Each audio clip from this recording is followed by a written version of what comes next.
Radio Tehran, শুরু হচ্ছে বিশ্ব সংবাদ।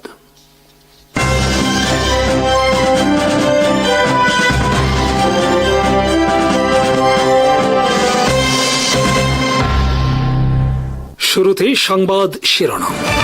আসসালামু আলাইকুম। সৌদি পাকিস্তান প্রতিরক্ষা চুক্তির মোকাবেলায় এবার ভারত সংযুক্ত আরব আমিরাত প্রতিরক্ষা চুক্তি করতে যাচ্ছে। সুদান, ইয়েমেন, সিরিয়া সহ বিভিন্ন ইস্যুতে মুখোমুখি সৌদি আরব, সংযুক্ত আরব আমিরাত। ট্রাম্প বলেছেন, নোবেল শান্তি পুরস্কার না পাওয়ার কারণে তিনি গ্রিনল্যান্ড দখল করবেন।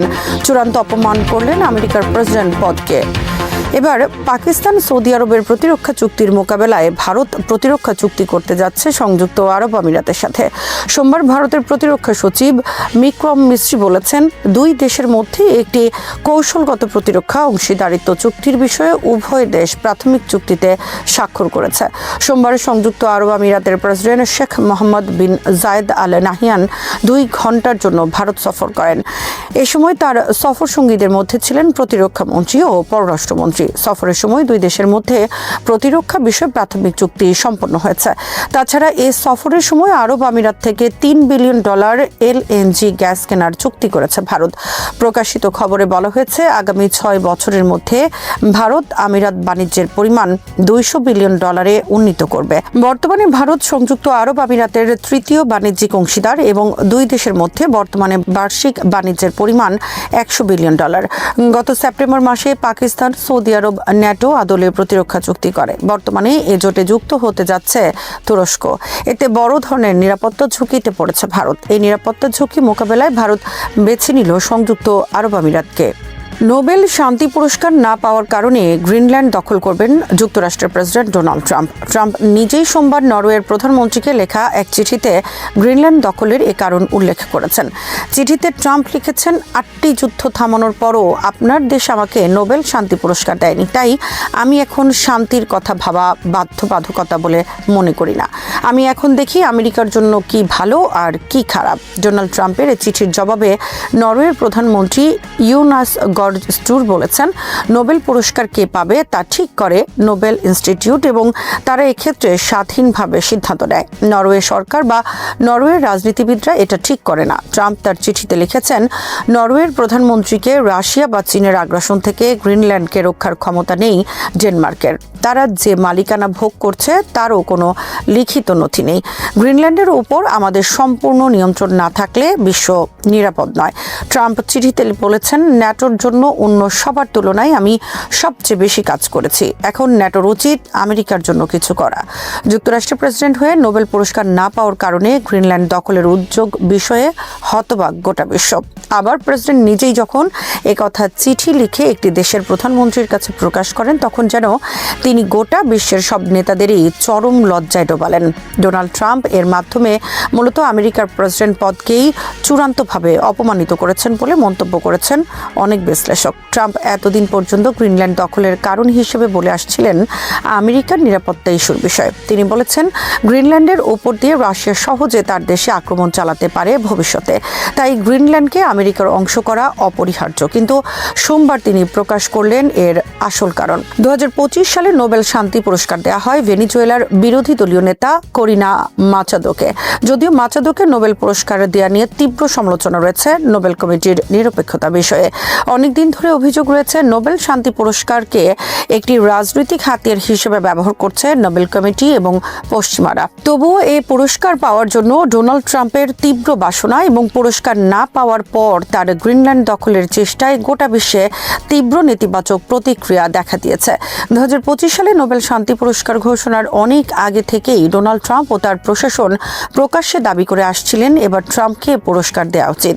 নোবেল শান্তি পুরস্কার পাওয়ার জন্য ডোনাল্ড ট্রাম্প পাকিস্তান সহ বিভিন্ন দেশের মাধ্যমে প্রকাশ্যে প্রস্তাব দেয়া সহ নানা ধরনের উদ্যোগ গ্রহণ করে। নোবেল পুরস্কারের জন্য ডোনাল্ড ট্রাম্প এতই নির্লজ্জপনার পরিচয় দিয়েছেন যে শেষ পর্যন্ত ভেনেজুয়েলার মাচাদো হোয়াইট হাউসে গিয়ে তার পুরস্কারটি ট্রাম্পকে উপহার দেন এবং সেটি তিনি গ্রহণ পর্যন্ত করেছেন। কেবল গ্রহণ করেই ক্ষান্ত থাকেননি, নিজে তার ছবি প্রকাশ করে লিখেছেন, বিশ্বে তার অবদানের জন্য মাচাদো তার পুরস্কারটি তাকে দিয়েছেন। এ বিষয়ে নরওয়ের নোবেল কমিটি জানিয়েছে, নোবেল পুরস্কার কেবলমাত্র যাকে দেয়া হয় সেটা তারই এবং এটা কাউকে হস্তান্তর করা যায় না।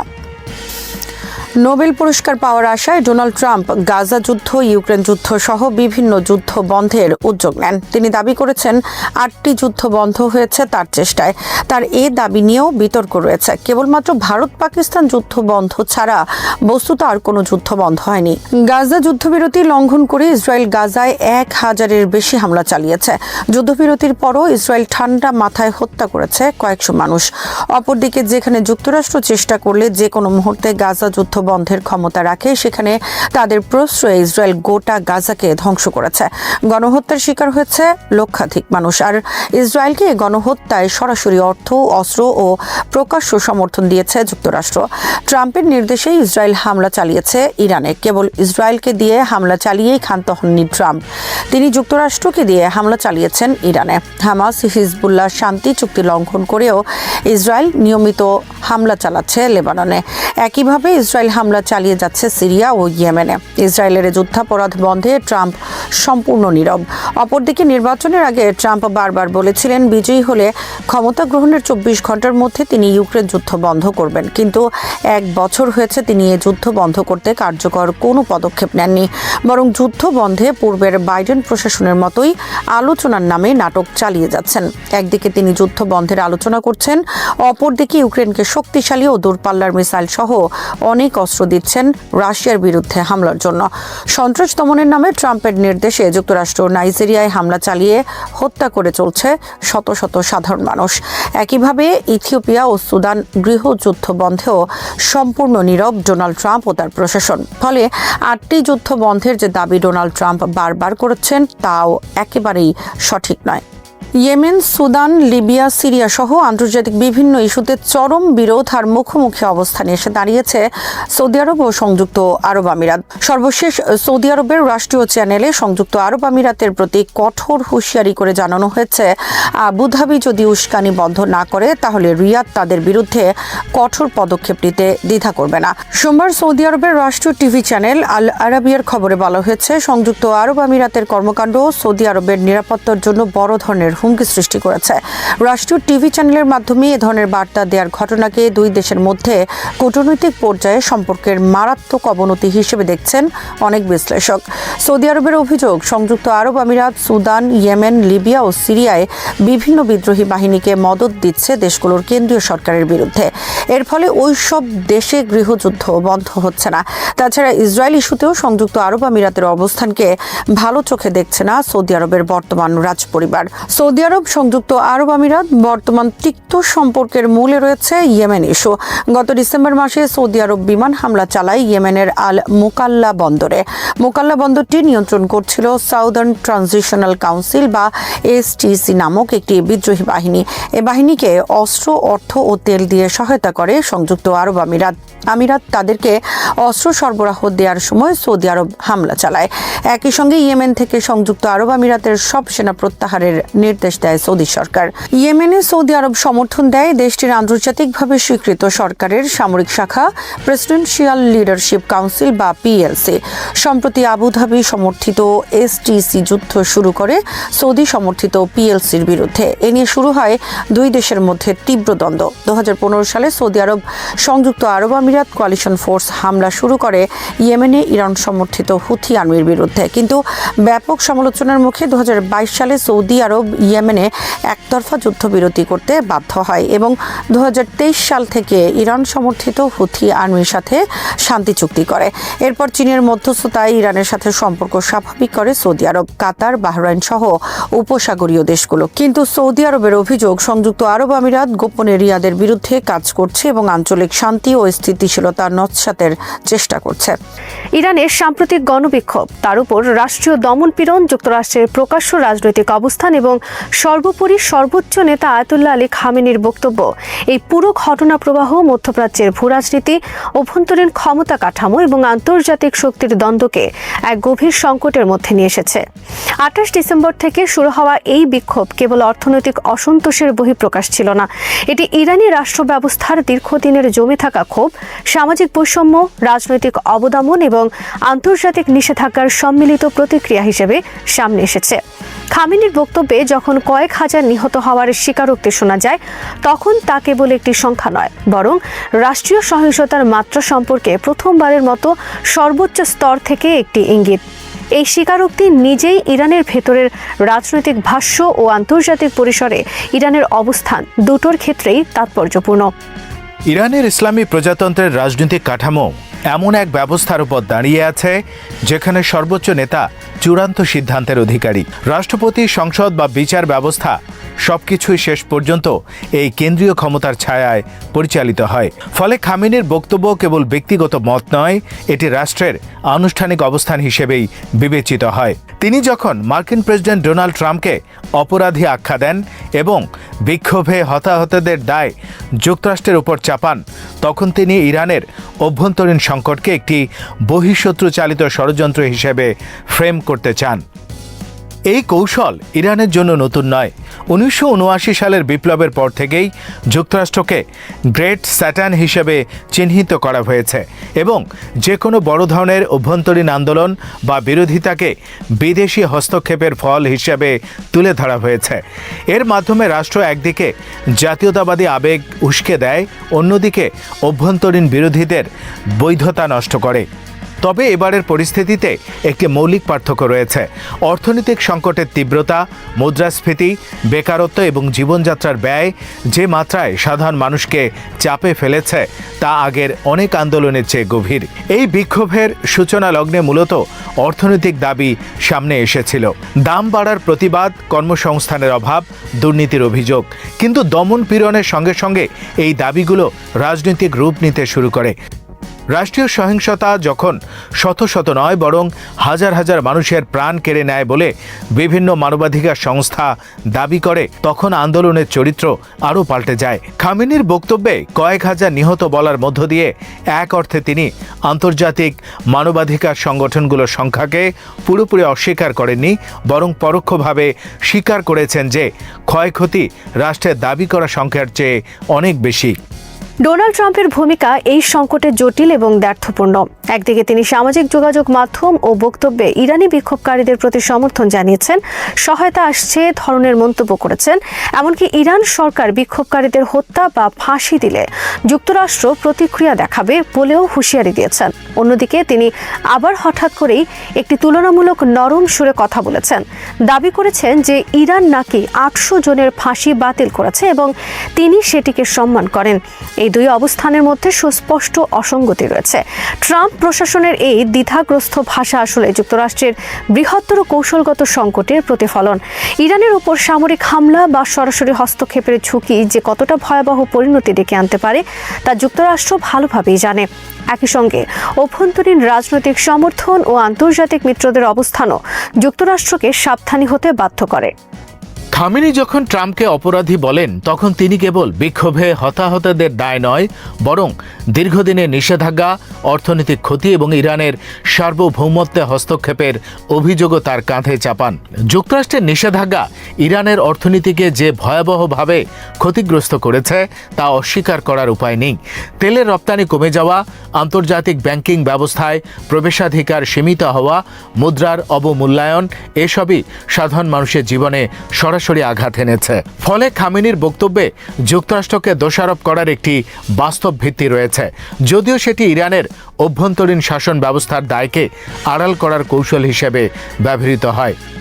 বিক্ষোভকারীদের যুক্তরাষ্ট্রের পায়ে চলা সৈনিক হিসেবে চিহ্নিত করা ইরানি রাষ্ট্রের পুরনো বয়ান। এর মাধ্যমে আন্দোলনকারীদের স্বতঃস্ফূর্ততা ও বৈধতা প্রশ্নবিদ্ধ করা হয়। কিন্তু বাস্তবতা হলো ইরানের তরুণ প্রজন্মের একটি বড় অংশ রাষ্ট্রীয় মতাদর্শের সঙ্গে নিজেদের আর খাপ খাওয়াতে পারছে না। সামাজিক যোগাযোগ মাধ্যম, বৈশ্বিক সংস্কৃতি এবং অর্থনৈতিক বাস্তবতা তাদের দৃষ্টিভঙ্গি বদলে দিয়েছে। তারা ধর্মীয় শাসনের কঠোরতা, ব্যক্তি স্বাধীনতার সীমাবদ্ধতা এবং রাজনৈতিক প্রতিনিধিত্বের অভাব নিয়ে ক্রমেই বেশি অসন্তুষ্ট। এই অসন্তোষকে কেবল বিদেশি ষড়যন্ত্র হিসেবে ব্যাখ্যা করলে সমস্যার গভীরতা অনুধাবন করা যায় না। রাষ্ট্রীয় সহিংসতার মাত্রা এই সংকটকে আরও তীব্র করেছে। মানবাধিকার কর্মীদের দাবি অনুযায়ী ৩,০০০-এর বেশি মানুষ নিহত হয়েছেন। যদিও এই সংখ্যা স্বাধীনভাবে যাচাই করা কঠিন, তবুও ইরানের সাম্প্রতিক দশকগুলোতে এমন বড় প্রাণহানির নজির খুব কমই আছে। ২০০৯ সালের গ্রিন মুভমেন্ট বা ২০১৯ সালে জ্বালানি মূল্য বৃদ্ধি আন্দোলনও ব্যাপক দমনপীড়ন হয়েছিল, কিন্তু এবারের সহিংসতার মাত্রা ও ব্যাপ্তি সেই সব ঘটনাকে ছাড়িয়ে গেছে বলে ধারণা করা হচ্ছে। এটি ইরানের শাসক গোষ্ঠীর এক ধরনের নিরাপত্তা কেন্দ্রিক মানসিকতার প্রতিফলন, যেখানে রাষ্ট্রের স্থিতিশীলতাকে যে কোনো মূল্যে রক্ষা করা হয়, এমনকি তার জন্য ব্যাপক মানবিক ক্ষয়ক্ষতি হলেও। ইন্টারনেট ও যোগাযোগ ব্যবস্থা বন্ধ করে দেওয়াও এই কৌশলের অংশ। জানুয়ারি মাসের শুরুতে সম্পূর্ণ ইন্টারনেট বিচ্ছিন্ন করে দেওয়া হয়, যা আধুনিক যুগে রাষ্ট্রীয় নিয়ন্ত্রণের একটি শক্তিশালী অস্ত্র। এর ফলে বিক্ষোভকারীদের সংগঠিত হওয়া কঠিন হয়। আন্তর্জাতিক গণমাধ্যম ও মানবাধিকার সংস্থার কাছে তথ্য পৌঁছানো বাধাগ্রস্ত হয় এবং রাষ্ট্র নিজস্ব বয়ান প্রতিষ্ঠা করার সুযোগ পায়। তবে এই ধরনের অবরোধ অর্থনীতির উপরও বড় ধরনের প্রভাব ফেলে। ব্যাংকিং লেনদেন, ব্যবসা বাণিজ্য এবং দৈনন্দিন যোগাযোগ ব্যাহত হওয়ায় সাধারণ মানুষ আরও ক্ষতিগ্রস্ত হয়। পরবর্তীতে সীমিত আকারে ইন্টারনেট চালু করা মূলত অর্থনৈতিক চাপ সামাল দেওয়ার কৌশল বলেই মনে হয়, রাজনৈতিক উদারতার ইঙ্গিত নয়। আন্তর্জাতিক পরিসরে এই সংকট ইরানের কূটনৈতিক অবস্থানকে জটিল করে তুলেছে। যুক্তরাষ্ট্র ও ইসরায়েলের বিরুদ্ধে ইরানের অভিযোগ নতুন নয়, তবে রাশিয়ার সঙ্গে ঘনিষ্ঠ যোগাযোগ এবং প্রেসিডেন্ট পেজেশকিয়ানের পুতিনের সঙ্গে ফোনালাপ দেখায় যে ইরান এই সংকটে কৌশলগত মিত্রদের পাশে রাখতে চায়। রাশিয়া নিজেও পশ্চিমা নিষেধাজ্ঞার মুখে রয়েছে, ফলে দুই দেশের মধ্যে এক ধরনের স্বার্থের মিল রয়েছে। তবে রাশিয়া বা চীন ইরানের অভ্যন্তরীণ দমন পীড়নের প্রকাশ্য সমর্থন দেবে এমন সম্ভাবনা সীমিত। তারা মূলত স্থিতিশীলতা এবং নিজেদের কৌশলগত স্বার্থ রক্ষায় আগ্রহী। প্রবাসী ইরানি রাজনীতির ভূমিকাও এখানে উল্লেখযোগ্য। রেজা পাহলভির মতো ব্যক্তিত্বরা বিদেশ থেকে আন্দোলনের ডাক দিয়েছেন, নিজেদেরকে সম্ভাব্য রূপান্তরকালীন নেতা হিসেবে তুলে ধরছেন, কিন্তু বাস্তবে ইরানের ভেতরে তাদের প্রভাব সীমিত। রাজতন্ত্রের স্মৃতি অনেকের কাছেই তিক্ত এবং বর্তমান প্রজন্মের বড় অংশ কোনো নির্দিষ্ট পুরনো রাজনৈতিক কাঠামোয় ফিরে যেতে আগ্রহী নয়। এসব বিচ্ছিন্নতা প্রমাণ করে যে ইরানের ভবিষ্যৎ রাজনৈতিক পরিবর্তন যদি ঘটে, তা সম্ভবত ভেতর থেকেই আসবে, কোনো প্রবাসী নেতৃত্বের হাত ধরে নয়। সব মিলিয়ে খামেনির বক্তব্য, ট্রাম্পের প্রতিক্রিয়া এবং চলমান পরিস্থিতি ইরানের সংকটকে বহুমাত্রিক করে তুলেছে। এটি কেবল সরকার বনাম জনগণের দ্বন্দ্ব নয়, বরং আন্তর্জাতিক শক্তির প্রভাব, আঞ্চলিক রাজনীতি, অর্থনৈতিক নিষেধাজ্ঞা এবং আদর্শিক সংঘাতের সমন্বিত ফল। রাষ্ট্র স্বল্প মেয়াদে দমনপীড়নের মাধ্যমে পরিস্থিতি নিয়ন্ত্রণে আনতে পারলেও দীর্ঘমেয়াদে এই ক্ষোভ দমিয়ে রাখা কঠিন হবে। ইতিহাস দেখায়, যখন একটি রাষ্ট্র তার জনগণের মৌলিক দাবি ও মানবিক মর্যাদাকে উপেক্ষা করে কেবল শক্তির উপর নির্ভর করে, তখন সেই স্থিতিশীলতা ভঙ্গুর হয়ে ওঠে। ইরানের বর্তমান অস্বস্তিকর শান্তি আসলে এক ধরনের নীরব উত্তেজনা। রাস্তাঘাটে বিক্ষোভ না থাকলেও ক্ষোভ মুছে যায়নি। অর্থনৈতিক সংকট, সামাজিক বৈষম্য এবং রাজনৈতিক অবদমন অব্যাহত থাকলে ভবিষ্যতে আরও বড় বিস্ফোরণের সম্ভাবনা থেকেই যায়। খামেনির যুক্তরাষ্ট্র বিরোধী বক্তব্য হয়তো রাষ্ট্রীয় সমর্থকদের একত্রিত করতে সক্ষম হবে, কিন্তু যে তরুণ প্রজন্ম রক্তক্ষয়ী দমন পীড়নের সাক্ষী হয়েছে, তাদের মনোভাব বদলাতে এই বয়ান যথেষ্ট নাও হতে পারে। এই প্রেক্ষাপটে ইরানের সামনে সবচেয়ে বড় প্রশ্ন হলো, রাষ্ট্র কি কেবল শক্তির মাধ্যমে টিকে থাকতে চাইবে, নাকি বাস্তব সংস্কারের পথে হাঁটার সাহস দেখাবে? ইতিহাস শেষ পর্যন্ত এই প্রশ্নের উত্তরই দেবে। তুরস্কের নতুন প্রজন্মের ব্যালিস্টিক মিসাইল টাইফুন নিয়ে আলোচনা করতে গেলে প্রথমেই বোঝা জরুরি যে এটি কেবল একটি অস্ত্র ব্যবস্থা নয়, বরং তুরস্কের সামগ্রিক প্রতিরক্ষা দর্শন, প্রযুক্তিগত আত্মনির্ভরতা, আঞ্চলিক শক্তির ভারসাম্য এবং ভবিষ্যৎ ভূরাজনৈতিক উচ্চাকাঙ্ক্ষার প্রতিফলন। গত এক দশকে তুরস্ক যেভাবে বিদেশি নির্ভরতা কমিয়ে নিজস্ব প্রতিরক্ষা শিল্প গড়ে তুলেছে, টাইফুন সেই ধারারই একটি গুরুত্বপূর্ণ মাইলফলক। এটি এমন এক সময় আত্মপ্রকাশ করেছে যখন মধ্যপ্রাচ্য, পূর্ব ভূমধ্যসাগর, কৃষ্ণ সাগর অঞ্চল এবং ইউরেশিয়ার নিরাপত্তা পরিবেশ দ্রুত পরিবর্তিত হচ্ছে। আর তুরস্ক নিজেকে কেবল ন্যাটোর একটি সদস্য রাষ্ট্র হিসেবে নয়, বরং স্বাধীন কৌশলগত খেলোয়াড় হিসেবে প্রতিষ্ঠা করতে চাইছে। এই প্রেক্ষাপটে টাইফুন মিসাইলকে শুধু প্রযুক্তিগত সক্ষমতার আলোকে নয়, বরং রাজনৈতিক বার্তা, কূটনৈতিক চাপ এবং মনস্তাত্ত্বিক প্রতিরোধের অস্ত্র হিসেবেও বিবেচনা করা দরকার। টাইফুন মূলত তুরস্কের দেশীয় ব্যালিস্টিক মিসাইল কর্মসূচির সর্বাধুনিক ফল, যার পেছনে রয়েছে রকেটস্থান সহ একাধিক রাষ্ট্রায়ত্ত ও বেসরকারি প্রতিরক্ষা প্রতিষ্ঠানের দীর্ঘদিনের গবেষণা এবং উন্নয়ন। তুরস্ক আগে যেখানে স্বল্পপাল্লার রকেট, আর্টিলারি ও ক্রুজ মিসাইলের দিকে বেশি মনোযোগী ছিল, সেখানে টাইফুন সেই সীমা অতিক্রম করে ব্যালিস্টিক প্রযুক্তি জগতে একটি পরিণত পদক্ষেপ নির্দেশ করে। ব্যালিস্টিক মিসাইল মানেই কেবল দীর্ঘ পাল্লা নয়, এর সঙ্গে যুক্ত থাকে উৎক্ষেপণের পর উচ্চতা, গতি, ট্র্যাজেক্টরি নিয়ন্ত্রণ, টার্মিনাল ফেজে ম্যানুভার করার সক্ষমতা এবং প্রতিরক্ষা ব্যবস্থাকে ফাঁকি দেওয়ার সামর্থ্য। টাইফুন এই প্রতিটি ক্ষেত্রেই তুরস্কের সক্ষমতা যে দ্রুত উন্নত হচ্ছে তার প্রমাণ দেয়। অনেক সময় জন আলোচনায় টাইফুনকে নিয়ে অতিরঞ্জিত দাবি শোনা যায়, বিশেষ করে ৪৫০০ কিলোমিটার পাল্লার মতো সংখ্যার কথা। বাস্তবে ওপেন সোর্স ও সরকারি তথ্য অনুযায়ী টাইফুন বর্তমানে স্বল্প থেকে মধ্যম পাল্লার ব্যালিস্টিক মিসাইল শ্রেণীতেই পড়ে, যার কার্যকর পাল্লা কয়েকশো থেকে প্রায় ১,০০০ কিলোমিটারের মধ্যে সীমাবদ্ধ। তবে এখানে গুরুত্বপূর্ণ বিষয় হলো বর্তমান শব্দটি। ব্যালিস্টিক মিসাইল উন্নয়ন কখনোই স্থির থাকে না। প্রতিটি সফল পরীক্ষা পরবর্তী ধাপের ভিত্তি তৈরি করে।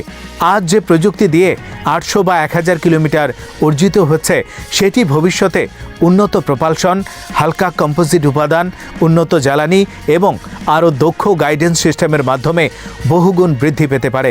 তাই ৪৫০০ কিলোমিটার পাল্লার ধারণা বাস্তবসম্মত কিনা তা বর্তমান তথ্য দিয়ে নিশ্চিত করা না গেলেও তুরস্ক যে দীর্ঘমেয়াদে আরও দীর্ঘ পাল্লার দিকে নজর রাখছে তা অস্বীকার করার কোনো উপায় নেই। টাইফুনের প্রযুক্তিগত বিশ্লেষণে গেলে প্রথমে আসে এর propulsion system. Solid fuel rocket motor ব্যবহারের ফলে এটি দ্রুত উৎক্ষেপণের উপযোগী, সংরক্ষণে তুলনামূলক নিরাপদ এবং অপারেশনাল রেডিনেস সবসময় বজায় রাখা সম্ভব। তরল জ্বালানি ভিত্তিক পুরনো ব্যালিস্টিক মিসাইলের তুলনায় এটি বড় সুবিধা। সলিড ফুয়েল প্রযুক্তিতে দক্ষতা অর্জন মানে তুরস্ক ভবিষ্যতে মাল্টি স্টেজ মিসাইল তৈরির পথেও অনেকটাই এগিয়ে গেল। মাল্টি স্টেজ প্রযুক্তি মূলত দীর্ঘ পাল্লার ব্যালিস্টিক মিসাইলের ভিত্তি, কারণ এতে প্রতিটি ধাপে আলাদা আলাদা মোটর কাজ করে এবং সামগ্রিক রেঞ্জ উল্লেখযোগ্যভাবে বৃদ্ধি পায়। গাইডেন্স ও নেভিগেশন সিস্টেমের দিক থেকেও টাইফুন একটি বড় অগ্রগতি। ইনার্শিয়াল নেভিগেশন সিস্টেমের সঙ্গে স্যাটেলাইটের সহায়তাপ্রাপ্ত সংশোধন ব্যবস্থার সমন্বয় এটিকে নিখুঁত টার্গেট দেয়। আধুনিক ব্যালিস্টিক মিসাইলের ক্ষেত্রে শুধু লক্ষ্যবস্তুতে পৌঁছানো নয়, বরং কয়েক মিটার বা তার কম বিচ্যুতিতে আঘাত হানার ক্ষমতা অত্যন্ত গুরুত্বপূর্ণ, বিশেষ করে যখন কনভেনশনাল ওয়ারহেড ব্যবহার করা হয়। টাইফুন এই নির্ভুলতার মাধ্যমে তুরস্ককে এমন সক্ষমতা দিয়েছে যে যেখানে কৌশলগত লক্ষ্যবস্তু ধ্বংসে পারমাণবিক অস্ত্রের প্রয়োজন পড়ে না, কিন্তু প্রতিপক্ষের ওপর চাপ তৈরি করা সম্ভব হয়। ওয়ারহেড প্রসঙ্গে টাইফুনের আরেকটি গুরুত্বপূর্ণ দিক হল এর বহুমুখিতা। এটি বিভিন্ন ধরনের ওয়ারহেড বহনে সক্ষম বলে ধারণা করা হয়, যার মধ্যে উচ্চ বিস্ফোরক, পেনিট্রেটর এবং ভবিষ্যতে সম্ভবত ম্যানুভারেবল রি-এন্ট্রি ভেহিকল অন্তর্ভুক্ত হতে পারে। ম্যানুভারেবল রি-এন্ট্রি ভেহিকল প্রযুক্তি থাকলে মিসাইলটির টার্মিনাল ফেজে গতিপথ পরিবর্তন করতে পারে, যা আধুনিক এয়ার ডিফেন্স সিস্টেমকে বিভ্রান্ত বা অকার্যকর করতে সহায়ক। এই ধরনের প্রযুক্তি আয়ত্তে আনা মানে তুরস্ক কেবল আক্রমণাত্মক সক্ষমতা বাড়াচ্ছে না, বরং প্রতিরক্ষা ব্যবস্থার সঙ্গে একটি প্রযুক্তিগত প্রতিযোগিতাতেও প্রবেশ করছে। টাইফুনের কৌশলগত তাৎপর্য সবচেয়ে বেশি স্পষ্ট হয় তুরস্কের আঞ্চলিক অবস্থান বিশ্লেষণ করলে। তুরস্ক এমন একটি ভৌগোলিক অবস্থানে রয়েছে যেখানে ইউরোপ, এশিয়া ও মধ্যপ্রাচ্যের সংযোগস্থল তৈরি হয়েছে। এর চারপাশে রয়েছে Greece, Bulgaria, Georgia, Armenia, Iran, Iraq, Syria. প্রতিটি দেশই কোনো না কোনো নিরাপত্তা সমীকরণে গুরুত্বপূর্ণ।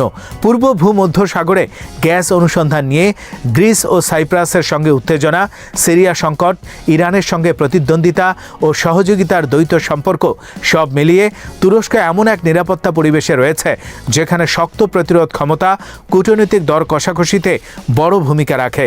টাইফুন সেই প্রতিরোধ ক্ষমতারই একটি দৃশ্যমান প্রতীক। ন্যাটোর সদস্য হয়েও তুরস্কের এই ধরনের ব্যালিস্টিক সক্ষমতা অর্জন অনেকের কাছে প্রশ্নের জন্ম দেয়। ন্যাটো মূলত প্রতিরক্ষামূলক জোট, আর ব্যালিস্টিক মিসাইলকে অনেক সময় আক্রমণাত্মক অস্ত্র হিসেবে দেখা হয়। তবে বাস্তবতা হলো ন্যাটোর ভেতরেই যুক্তরাষ্ট্র, যুক্তরাজ্য, ফ্রান্সের মতো দেশগুলোর নিজস্ব ব্যালিস্টিক সক্ষমতা রয়েছে। তুরস্ক সেই তালিকায় নিজেকে যুক্ত করতে চাইছে, তবে পারমাণবিক অস্ত্র ছাড়াই। এতে একদিকে যেমন ন্যাটোর ভেতরে তুরস্কের কৌশলগত ওজন বাড়ে, অন্যদিকে জোটের বাইরে থাকা প্রতিপক্ষের কাছেও একটি স্পষ্ট বার্তা যায় যে তুরস্ককে সামরিকভাবে হালকাভাবে নেওয়া যাবে না। আন্তর্জাতিক অস্ত্র নিয়ন্ত্রণ কাঠামো দৃষ্টিকোণ থেকেও টাইফুন খুবই গুরুত্বপূর্ণ। তুরস্ক মিসাইল টেকনোলজি কন্ট্রোল রেজিমের সদস্য, যা 300 কিলোমিটারের বেশি পাল্লা ও 500 কেজির বেশি পেলোড বহনে সক্ষম। মিসাইল প্রযুক্তির বিস্তার সীমিত করতে চায়। টাইফুনের উন্নয়ন সেই সীমার কাছাকাছি বা কিছু ক্ষেত্রে তার উপরে গেলেও তুরস্ক এটিকে রপ্তানিমুখী নয়, বরং নিজস্ব প্রতিরক্ষায় প্রয়োজনে তৈরি করেছে। এই যুক্তি তুলে ধরে আন্তর্জাতিক চাপ সামাল দেওয়ার চেষ্টা করছে। এখানে লক্ষণীয় বিষয় হলো, অনেক বড় শক্তি নিজেদের প্রয়োজনে এই ধরনের সীমা ব্যাখ্যার সুবিধা নেয়, আর তুরস্ক সেই বাস্তবতার বাইরে নয়। ভবিষ্যৎ সম্ভাবনার দিকে তাকালে টাইফুন একটি ভিত্তিপ্রস্তর হিসেবে কাজ করতে পারে। যদি তুরস্ক মাল্টি স্টেজ প্রযুক্তি, উন্নত হাইপারসনিক গ্লাইড ভেহিকল এবং আরও উন্নত গাইডেন্স সিস্টেম সফলভাবে একত্র করতে পারে, তাহলে আজ যে টাইফুনকে স্বল্প বা মধ্যম পাল্লার বলা হচ্ছে, তার উত্তরসূরি সংস্করণ একদিন ইন্টারমিডিয়েট রেঞ্জ বা তার চেয়েও বেশি সক্ষমতায় পৌঁছাতে পারে। সেই প্রেক্ষাপটে 4500 কিলোমিটারের মতো সংখ্যা আজ অবাস্তব মনে হলেও দীর্ঘমেয়াদে কৌশলগত চিন্তা এটি পুরোপুরি কল্পনাপ্রসূত নয়। তবে সেই পথ দীর্ঘ, ব্যয়বহুল এবং রাজনৈতিকভাবে সংবেদনশীল। টাইফুনের আরেকটি দিক হলো এর মনস্তাত্ত্বিক প্রভাব।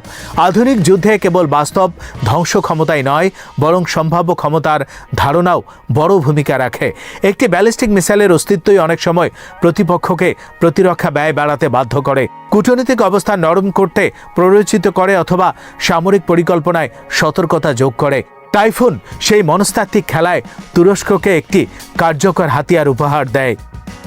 সব মিলিয়ে টাইফুন ব্যালিস্টিক মিসাইল তুরস্কের প্রতিরক্ষা শিল্পের একটি গুরুত্বপূর্ণ অর্জন, যা প্রযুক্তিগত সক্ষমতা, কৌশলগত চিন্তা এবং রাজনৈতিক বার্তার সমন্বয় ঘটিয়েছে।